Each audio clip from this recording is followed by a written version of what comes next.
Hello, and welcome to the Vibin podcast, where we bring you up to date on the thoughts and opinions of two idiots. I'm your host, Jacob Ringo. And I'm Tanner Gazelderly. So, Tanner,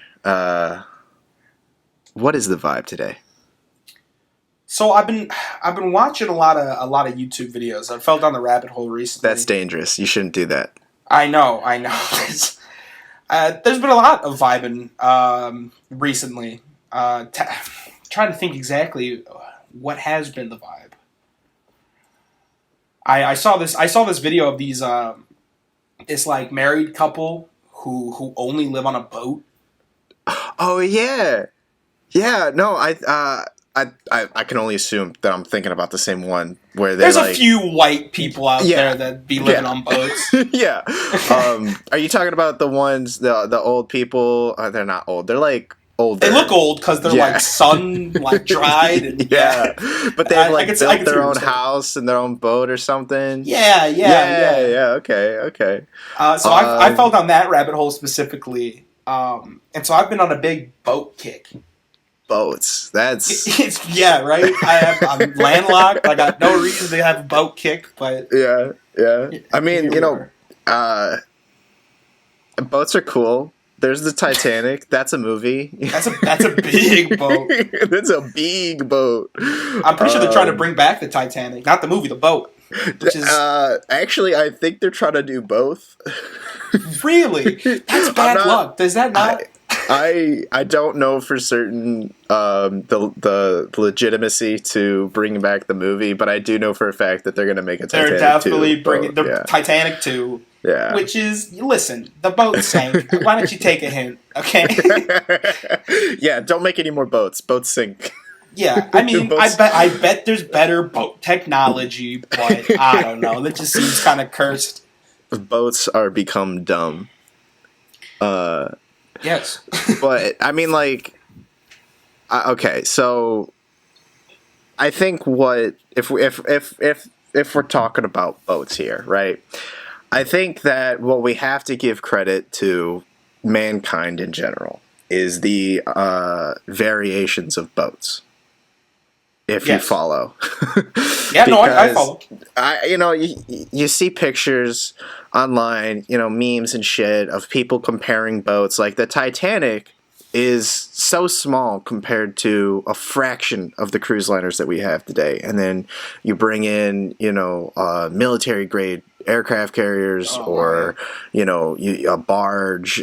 Just like there's boats that are designed to, there's tugboats. Like there are so many different kinds of boats, and I feel really cheesy saying all of this. But I guess boats is just one of those things. Like we all knew a boat guy growing up. That one kid who's just like really into boats, right? Like I knew this kid Garrett. Growing up, and that was his thing. He sailed yachts. He was privileged enough to do that, right? Yeah. Which was annoying as hell to the rest of us because none of us gave a shit. We were all like, "Hey man, we're 11. We don't care. It's a boat." But then my friend Ben, his dad got a boat because he's a lawyer and has money and was like, boat money, yeah. And so he got a boat, and then I was like, holy shit, I'm a boat kid now, So now like I'll fall down those rabbit holes as well. It was like, what kind of boats can you make? What kind of things can you do with boats? And then you get those, fucking memes of people stacking up like I don't know if you've seen that one. It's so old by now, but that one guy who's riding like 15 whitewater rafts stacked up on top of each other, and he's playing the Pirates of the Caribbean theme or whatever. Yeah. I think I've seen. I think I've seen one of those. Yeah, but you get shit like that, and I guess there's more boat in our life than we think about. I guess. I've never thought about boats. I've never been like, all right, boats, where they come from, what are they? It's always, I've never been like that. So for like the opening statement, for you to be like, yeah, there's so many different types of boats. I hate to say it, but it like blew my mind a little. I'm sitting here going, yeah, there are. There's so many different types of boats. Yeah, and you can make boats out of anything. Like you can, if you get a you get a piece of tin foil, right? Mhm. And you form it into a boat. Just curl up the ends. And then it's a little bit more than just curling up the ends. Yeah, well, yeah, but then you cut a hole, or you leave you leave one end flat and not curled, right? And then you put it in a mixture of water and oil, where the oil's on top, right? And you put a little drizzle of dish soap. You ever done this? Yeah, and a little cayenne pepper, and put the oven at 325. And you got dinner and a meal for hubby and your friends. You put the dish soap at the flat end, and then it propels, because the soap rejects the oil, so it propels the tinfoil. So then you make shift a boat. Yeah, like that's something I learned in kindergarten. Boats are as big or as small as you want them to be, and I think that they're. And I think that's beautiful. I think, boats, yeah. We should be more like boats, guys. This has been brought to you by the boats of the world. I don't know, man. BWO, the Boat World Organization. There's probably something out there. Some secret society of fucking rich people. There's definitely yacht clubs. Have you ever been? God, there's nothing worse than like being around boats though, like expensive boats. And knowing that it just makes you feel them, inferior. It just makes you feel inferior. As soon as you go out to like the coasts or overseas, quite literally overseas, and it's like where there's water, there's always going to be boats, and I think there's always going to be bigger and better boats, and I feel like everyone feels like that when they're around a boat. There's always a boat that's better than yours. Yeah, and that's something that it's just I can't sleep at night knowing. Knowing that it's always going to be a boat better than my little paper boat that has like wax that propels it. Yeah. So before we go any further into talking about boats, I would like to say that we are joined by our very first guest on the podcast. It's a resident boat expert, Spencer Williams. Welcome. Hello, thank you. Hey. So, Spencer, we're talking about boats, as you've probably heard for the past 7 minutes and 30 seconds. Yes, I believe I have. Yeah, do you boat? What's your experience with boats? Are you a boat? So, do you sexually identify as a boat? I do not sexually identify as a boat. Not this day and age. That would be a little bit too much there. Getting canceled episode 2. Hell yeah. Yeah, but I was on a crew team, a rowing team, for 1.5 years. So you're that was pretty boat. Wow, what a coincidence! So you're like it's really the boat cool. episode. It's the boat episode. We brought in a rower. That's rad. Wow, we totally didn't plan that. Totally, yeah. That's sick though. So it's so the rowing boat is you put it on a scale from yacht to paper boat. You know, the two wide ends of the spectrum, like, is it quite literally the middle? It's more so a paper boat because they are, well, I guess it has the expensiveness of a yacht, but the structure of a paper boat, because those things are expensive and fragile. You heard it here first, folks. If you want to make a paper boat and charge people for it, just sell it as a crew boat. Yeah, just slap some paper mache on like a 2x4 and sell it for $50,000. Whoa, is that actually? They can go for even more. And it's like there's no like motors. No, it's a sport. It's a rowing sport. I Why get would that there it's be a sport. Because if I'm paying $50,000, I don't want to have to do anything on that boat. You understand? Yeah. It's gonna have an engine, or at least it's gonna have to come with people to row for me. I mean, I'm sure in some places you could get some like some manual labor hired along with the boat. Now that's a flex. That's boat money. Yeah, Spencer.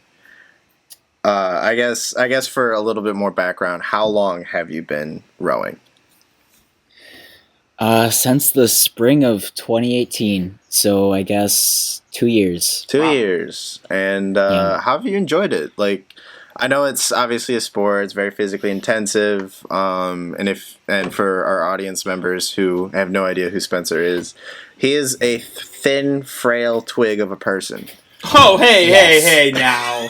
It's the truth. It's the truth. And so I've gotten the best of both worlds of rowing. I've gotten the more grueling side because for the first 6 months I was on the team, I was actually doing the workouts and the rowing and stuff, Yeah, which was extremely awful. just and I crack hated that it. whip. Yeah. And I transferred over to being a coxswain, which is pretty much the person who yells at people and steers the boat. Whoa. Um, Okay. so let's Hold on. Okay. So you, if my memory serves me correct, you didn't do sports in high school, did you? You did tennis, right? I did tennis, Okay. which Not anything close to Nowhere. a boat. not anywhere close. The first day where I went to actually work out with the team, I did the workout and then I laid on the gym floor for 2 hours because it was so painful. So okay, what gave you like the idea to be like, hey, I think this is my calling. I want to go boating. I want to be on the row team. I have absolutely no clue. Really? I wish I could explain it, but one day I woke up and said to myself, "Hey, this would be an interesting thing to do." I mean, quite yes. You're not wrong. Yeah, so So what you're I saying is you decided- got incepted. yeah, pretty much. Someone planted that idea. Yeah, I've definitely looked at a long rowboat and been like, I want to do that. I want to be. I mean, okay, it's not that I've been like, I want to put in this effort. It's more like, I want to be with those people. I want to achieve rowing this boat faster than anyone else. yeah. You know? Well, I mean, like, so I have two cousins who also row, and they. So I know a little bit about the sport, and I've seen a couple races, and like these guys and girls, like when they like one full coordinated stroke through the water, and they're just gone. They're just propelled. How many people is it on a rowboat? On a team, or a crew, you called it? Yeah. So I guess you have the team, which has a bunch of people in it, and all those people are divided into their specific races. So there's like men's novice, women's novice, varsity, women's, men's, so on. And then there's different boat sizes. So there's the double, there's the single, there's the 4 boat, there's an 8 boat, and yeah. So what do you specialize? I specialize in teaching little weenies how to row. So men's novice. So are you?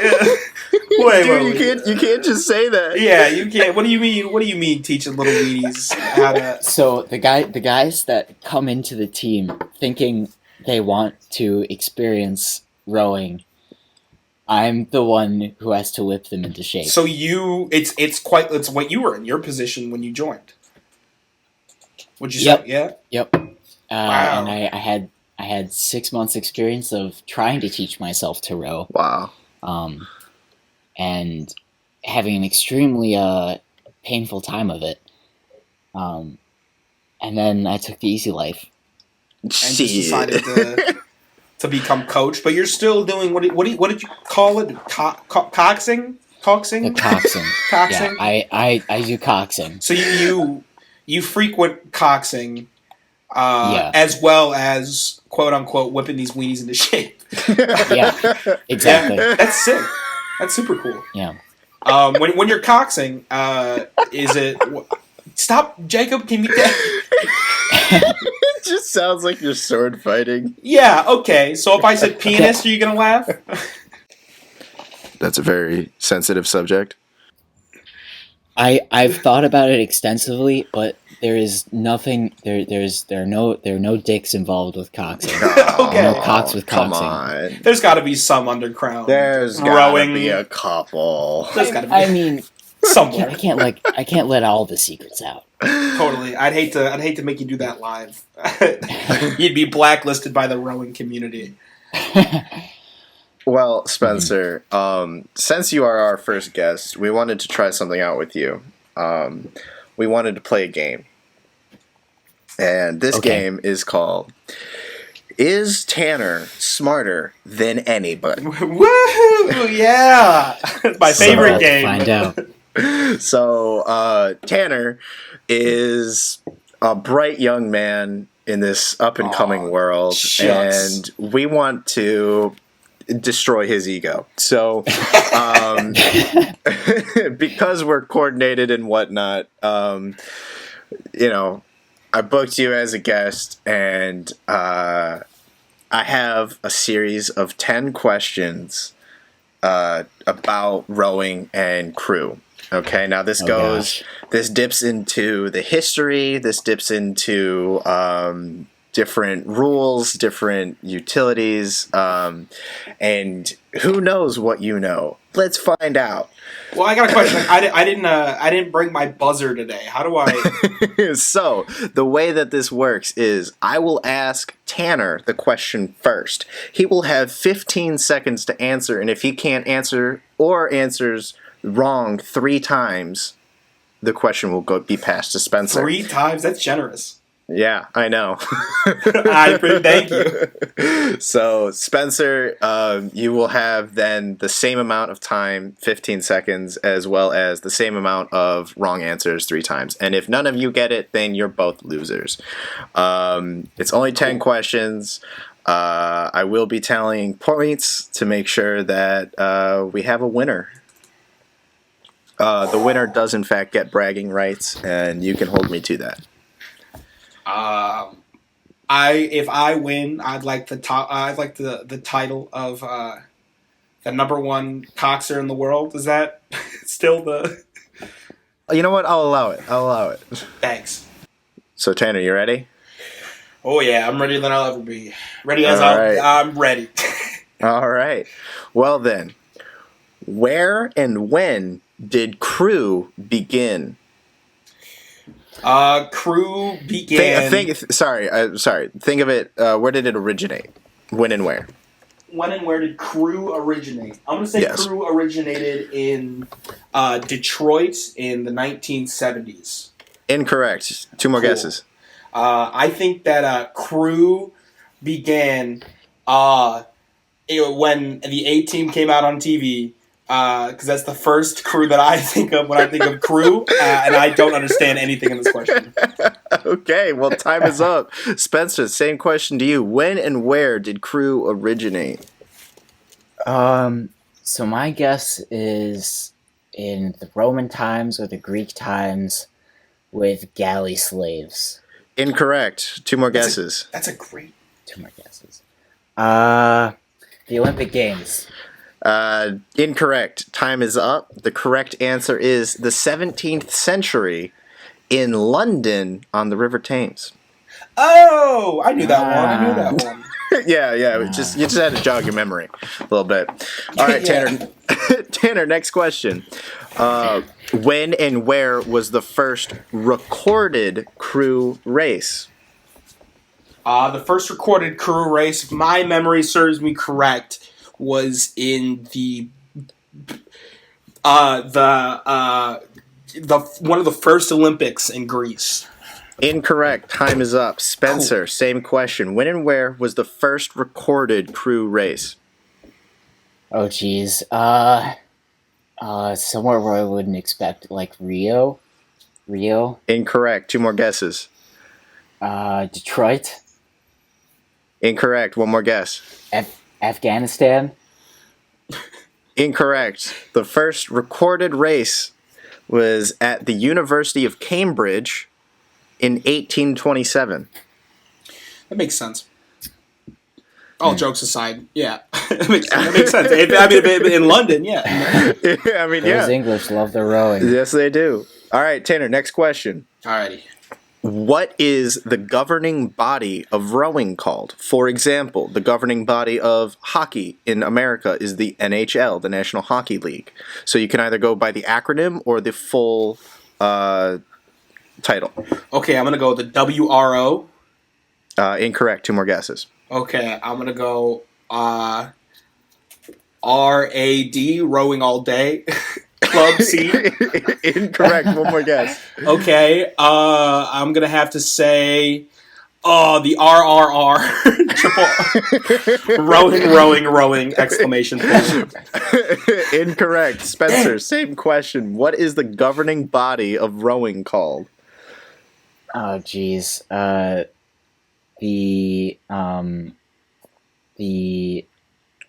WRO is what I was thinking. The no pain, no gain. NPNG. Incorrect. Two more guesses. Oh, jeez. Galley slaves are us. Incorrect. And time is up. So the answer is FISA, FISA, which is French, and I don't know how to pronounce the French, so I'm not going to try to. But in English, it is the International Rowing Federation, or the IRF. Okay. Yeah, I wasn't never going to get that. That's cool. Okay, Yeah, Tanner. Tanner, next question. What is the most commonly damaged piece of rowing equipment? The most commonly damaged piece of rowing equipment is the crew's spirit. Incorrect. Two Okay. more guesses. It's got to be the bow of the ship, the bow of the ship. Incorrect. Next Okay. guess. It's got to be the oars, right?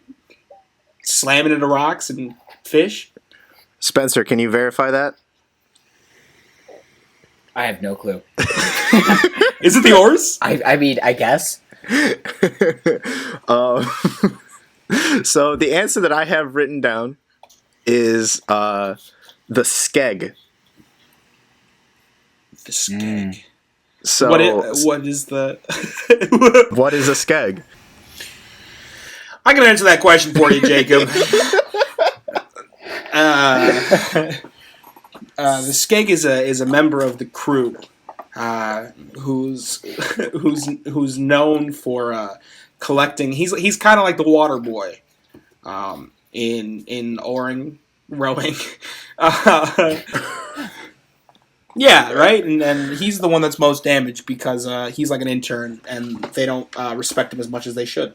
He's Spencer's little weenie boy. Yeah, one of the weenie boys that's whipped into shape. What's a skeg? What's a skeg? A skeg is a sternward extension of the keel of boats and ships, which have a rudder mounted on the center line. So that is the most damaged part of a rowing boat. Wow. All right, Tanner, next question. Cool. Is there a Paralympics version of rowing? There better be. It's pretty messed up if there isn't. But what is your final answer? Yeah, of course there is. There has to be. Yeah.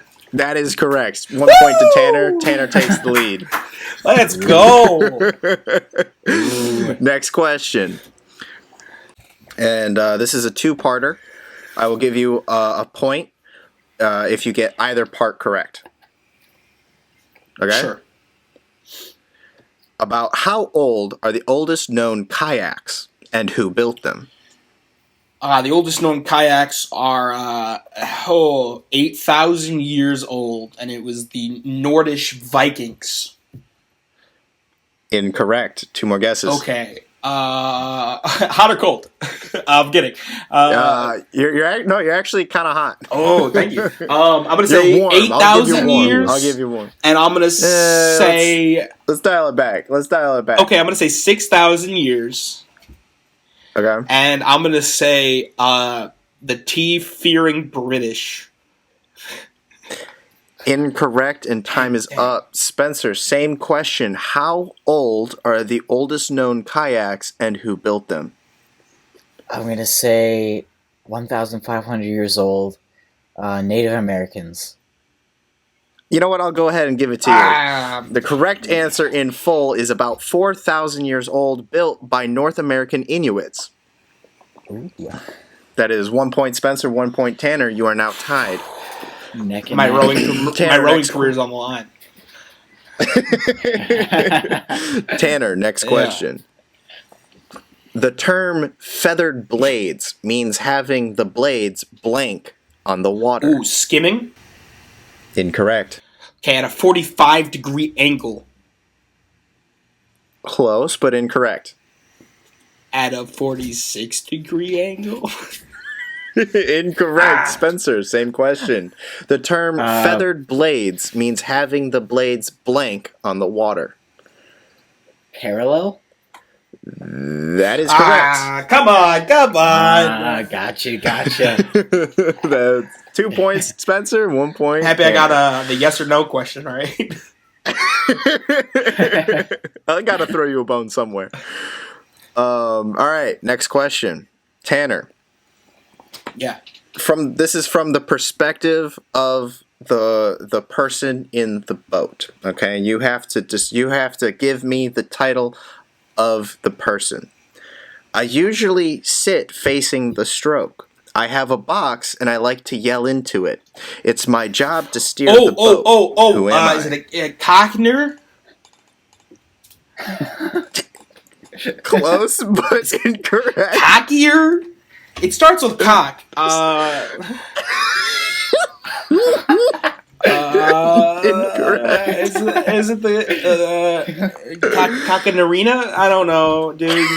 Time up, Spencer. What's the answer? Is it the cocktail? No, incorrect. Is it the cocktail? Incorrect.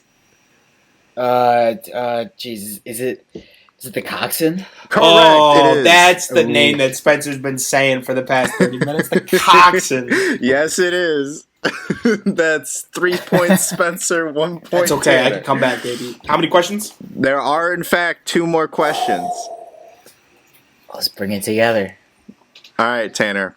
Next question. Uh-huh.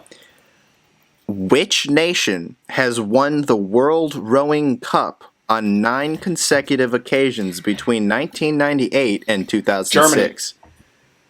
Correct. Yep. I could just see them. I could see it. I just Those tall, muscular. Germans. Yeah, I just absolutely jacked out. Easy. All right. That is 2 points, Tanner. 2 points, Spencer. The final question. Tanner, are you ready? Absolutely. This is for the tie game. Why would you feather a paddle? Now, if you remember, a feathered blade means that it's parallel with the water. You want to feather to reduce speed? Close, but incorrect. To drift? Incorrect. To retain energy? Incorrect. Spencer, for the steal and the win. Oh, geez, you're pulling all the stops here. Aerodynamics? I'll go ahead and give it to you. To reduce wind resistance. All right. And Spencer is the winner of our very first Is Tanner Smarter Than Anybody? And currently, no, he is not. I'm sorry, Tanner. You know, it was to be expected, okay? I am no coxswain, right? Is that the? I still don't. Yes, that is actually it. Yes, a coxswain. I'll be world class rower one day. All right. One day. Here's a bonus question for no points at all. How do you spell coxswain? Coxswain, C-O-C-K. If it isn't, It really isn't. okay, then it's with a Q. But Nope. I'm gonna still go. Cox. You gotta get this. Oh, you gotta get it's this an way in X. there. There's an X in there. Yes, it is. So it's like Courtney Cox. Cox in. Yeah, C-O-X-I-N. No, Spencer? E-N? Spencer? Well, you gotta, the cock sways with the boat, so you gotta get the COXWAIN. Did you say the Correct. cock sways with the balls? Yes, it does. Yeah. It's spelled COXSWAIN. Wow. Yeah. Very cool. Thank you. Thank you. Thank you for reassuring that my boating knowledge ain't shit. I love that segment. I really do. I can't wait to not know anything else in the future. Yeah, we can't. Yeah, we're all looking forward to it. But see, now this is going to start a redemption arc, for the rest of this podcast, is Tanner finally being smarter than somebody at something. Tanner becomes the ultimate coxswain. I think that's my new goal in life. So believe it or not, I've had some boating experience. Believe it or not. Oh yeah? Ooh. Yeah. I mean, for most of my life, I was always a large kid that has transformed into a large adult. So I've been smart in not going around the water as much as I should. Fair enough. But a few years ago, I think. It was a dark and stormy night. I was out there with me crew on the ocean blue. No.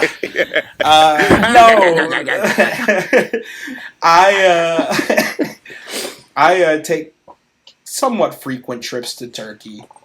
They're not as frequent as I want them to be, but I have family out there, yada yada. And we are on the Aegean Sea. And so one of the summers, it was literally 3 months I was out there, and there's not a lot to do. And my parents did the good old parent thing. They said, "We're going to sign you up for something, so you can leave us alone." Jesus. Kind of. So I'm actually, believe it or not, a licensed catamaran captain. What does that mean? Ooh. So a catamaran is a boat. Okay. One of the many. Yeah, one of the many boats. I'd say on a scale from yacht to paper boat, it is right below sailboat. Okay. So it's like a yacht is a sailboat, but okay. No, but okay. So I'm talking like one sail, like that's what a yacht is. Yes. I don't. You caught me. I don't know boats as much as I know. You around. So okay, catamaran is I describe it as like two unhollowed canoes.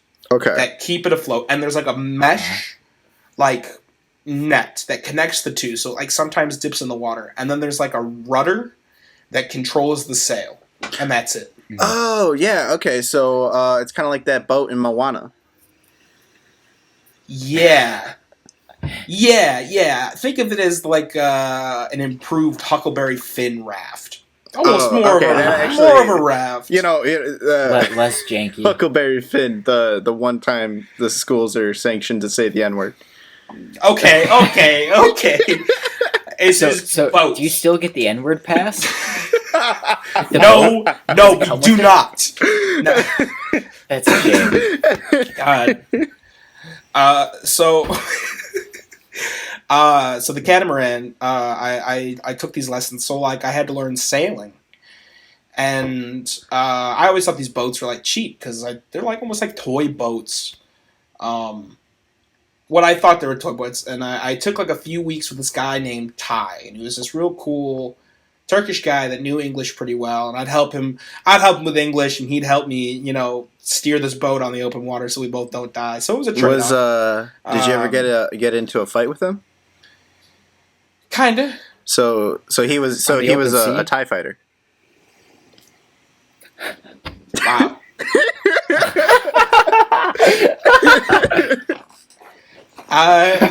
Ty was more of a peaceful man, but sure, you can call him a Ty. He was a free spirit.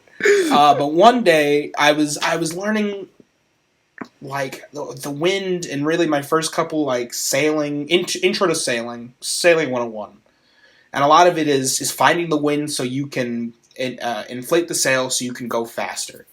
Yeah.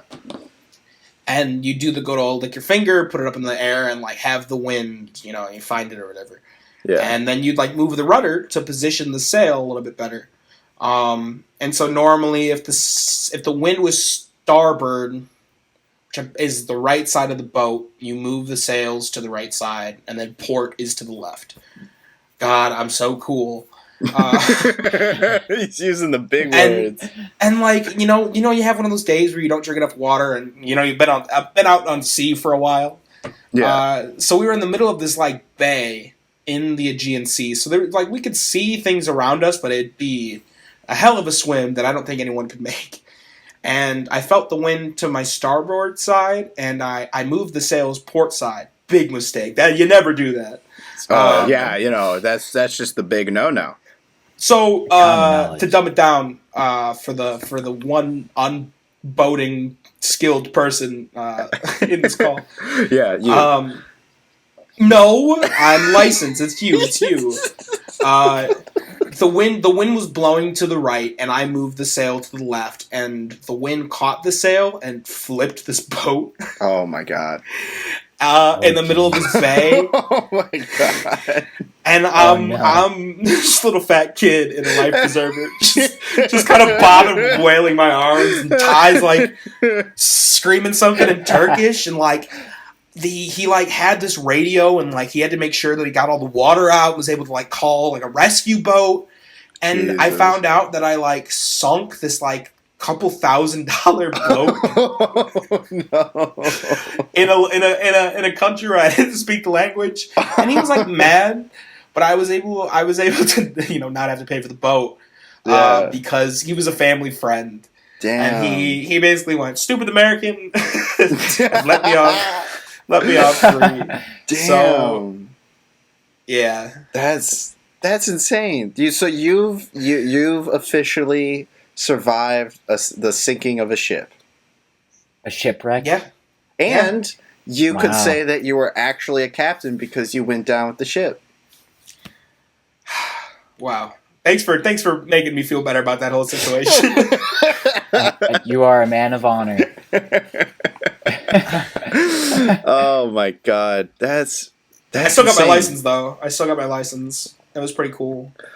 I mean, I don't have any dramatic boat sinking experiences, but I have almost drowned twice. Oh, Yeah. The swimmer has almost drowned twice. Really? Yeah. So background history for those of you who don't know, I have competitively swam since I was 6 up until I was in my sophomore year of college, my second year of college, for you Europeaners who are totally listening right now. Yeah, so I am a skilled swimmer. However, in these two instances, the first time I was at my friend's lake house in Wisconsin. However, we are no longer friends. Damn. But that is besides the point. That is- Lake house it privileges unfortunate. revoked, dude. It wasn't because of him and I having a falling out. Our parents had a falling out, and we were too young to be able to say otherwise, and we just haven't reconnected. But we were at his lake house in Wisconsin. It was winter, so the lake was frozen over. And I mean, like, it was frozen. That morning, we had seen a Jeep on the lake.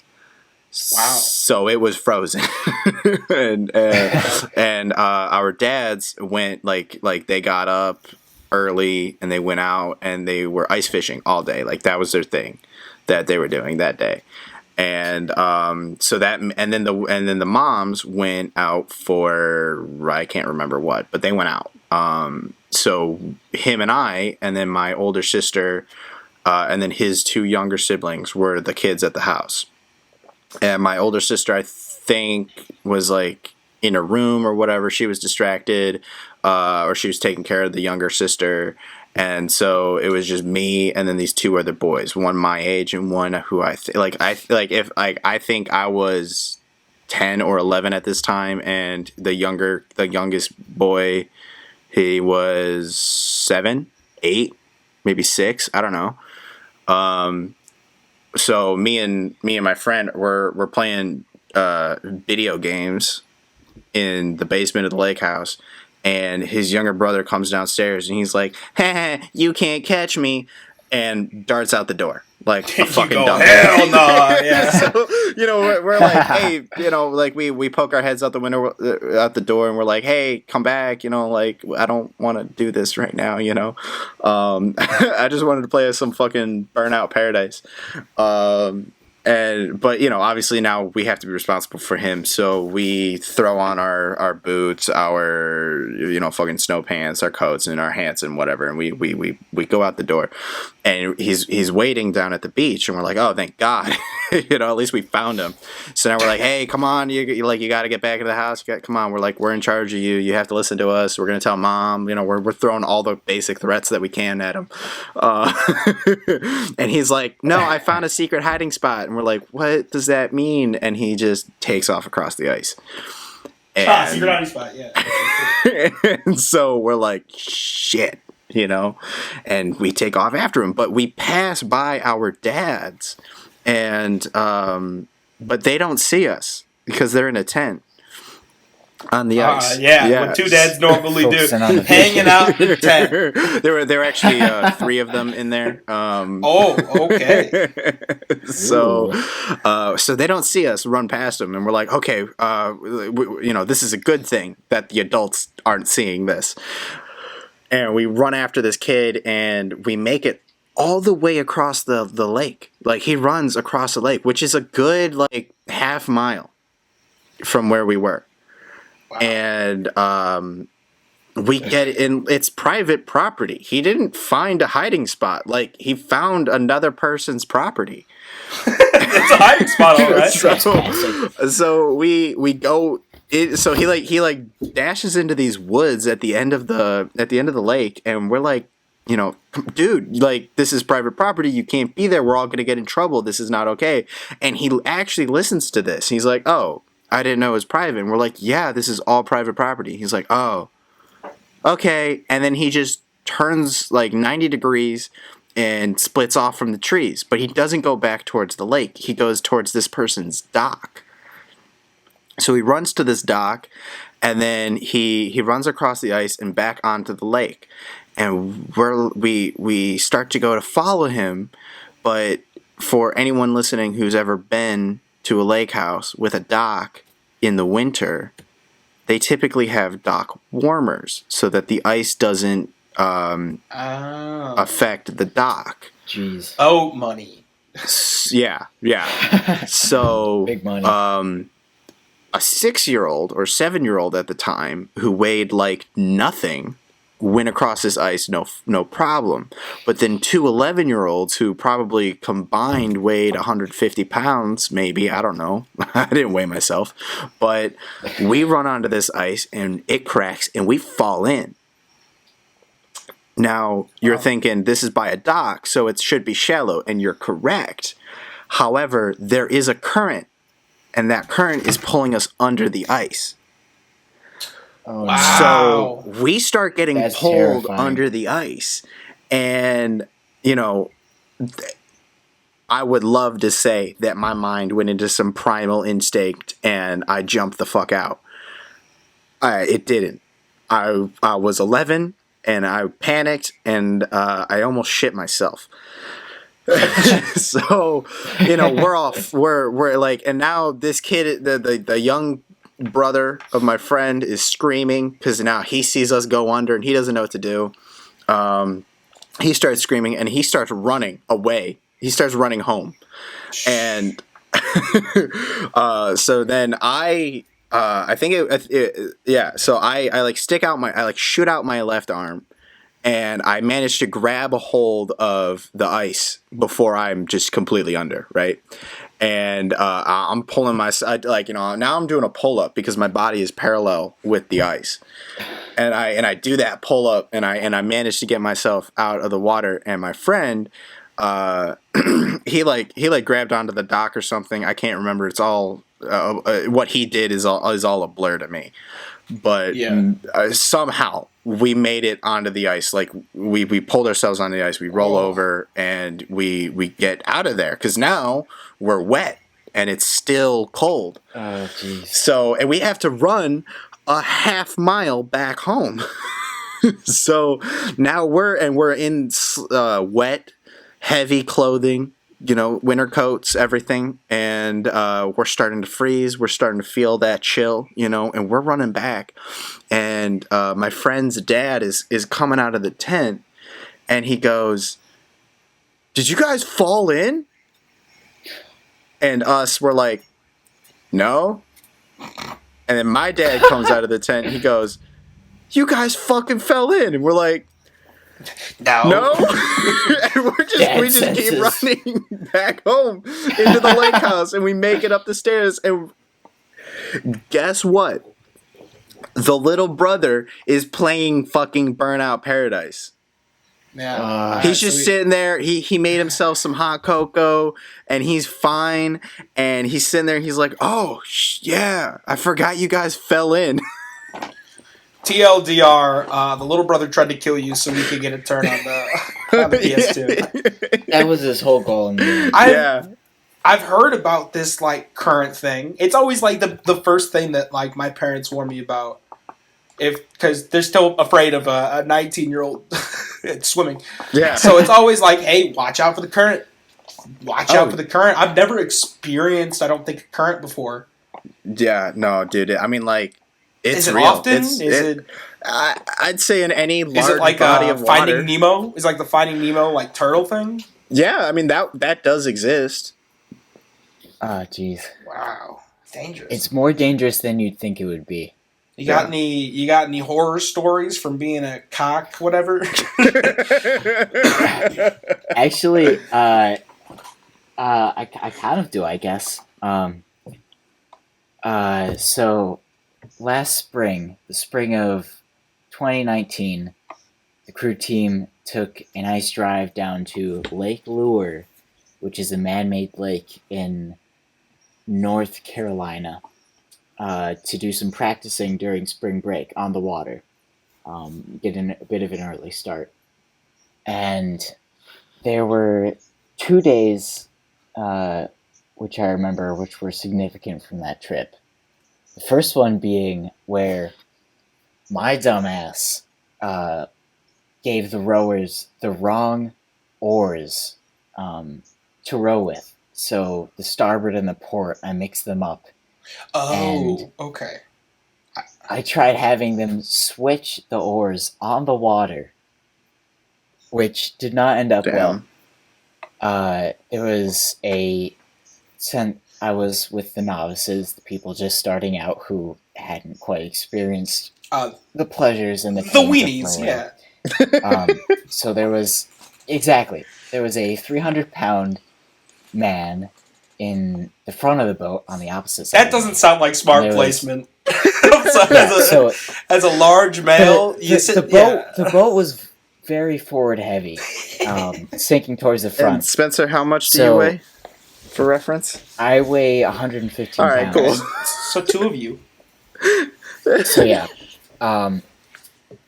he tried handing an oar to me so I could give it to someone sitting in front of me, and that did not end up well at all. The boat flipped. Oh. Wow. And I also at the time did not quite understand the mechanics of the boat. There is a little pad attached to a string on either side of the boat, which you're supposed to put behind your back if there's no padding back there, so your back doesn't slam against the boat a bunch. And I had put it on my front. So I was kind of stuck in the boat for a little bit, trying to figure out how to get myself out of the strap. Oh no! And I eventually did. I survived, but we had to swim the boat ashore to the docks, and we were all very cold because it was first week of March, pretty much. And during that event, we accidentally broke off the skeg of the boat, which we mentioned earlier.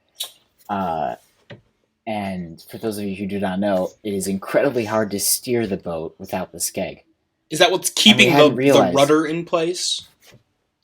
Yeah, pretty much. Okay. And we hadn't realized we'd broken off the skeg during this event. So, cue 2 days forward. It was a beautiful day. We woke up early, 5:30 a.m., to get out on this man-made lake, which was absolutely gorgeous. And then these 27-mile-per-hour winds sweep in. And there were, like, white caps, there were little waves and everything, and waves are extremely dangerous for these boats, which pretty much sit at water level. So we were in the middle of this lake, probably 2,000 meters away from where the docks were, and one of the boats flipped over, and it was kind of this crazy situation where we had to get back to the docks without flipping over, and a police boat came in to save the rowers who had flipped over, because it was windy, it was cold that day, and they were at risk of getting hypothermia and everything. Wow. And the skeg had broken off our boat, and it was incredibly hard to steer. So I was screaming at these guys, this 300-pound man and this other guy who is similar weight to me, like trying to keep them in line to figure out how to get back to the docks without having us get picked up by a police boat. And that is one of the most terrifying moments of my life.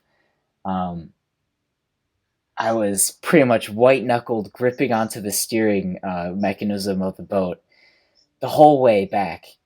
And we made it, just barely.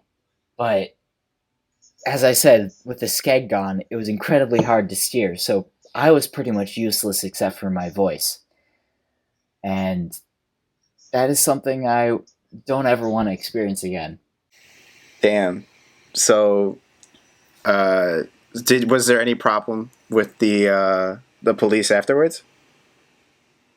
Well,